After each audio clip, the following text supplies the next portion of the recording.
চেহারা দেখে কি বোঝা যায় কার ইনসুলিন তৈরি হয় কি হয় না?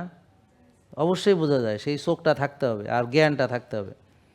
তাহলে চোখ এবং জ্ঞান দুইটা মিলা অনেক কিছুই বোঝা যায়, যেটা বুজুর্গ না, এটা হলো উইজডম।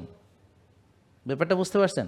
তাহলে ওনার ডায়াবেটিস যে এটা, ওনার ডায়াবেটিসটা এখন ইনসুলিন তৈরি হয় এই সম্ভাবনা অনেক কম। কেন? আপনি চেহারা দেখলে বুঝবেন, চেহারার মধ্যে কি আছে? হাড্ডি আর চামড়া, আর কিছু নাই।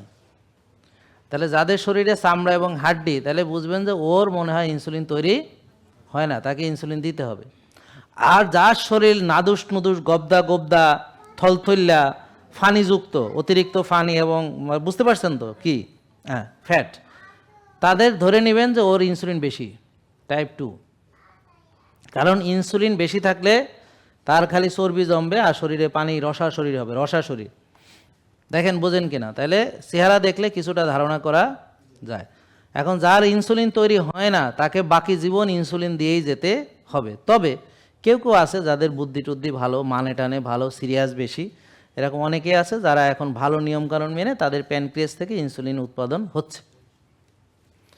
কিন্তু ওই যে বললাম, যাদের বুদ্ধি জ্ঞানের সমস্যা, বুঝের সমস্যা এবং মানার সমস্যা, এবং বুদ্ধি জ্ঞানের সাথে সাথে তার এই যে চিন্তা ভাবনা বুদ্ধির সাথে কাজ করে, জ্ঞানের সাথে চিন্তা কাজ করে। কেউ যদি কোনো জিনিস বুঝা করে, ভালো রেজাল্ট পাওয়া সম্ভব, কিন্তু না বুঝা করলে ভালো রেজাল্ট পাওয়ার সম্ভাবনা অনেক কমে যায়।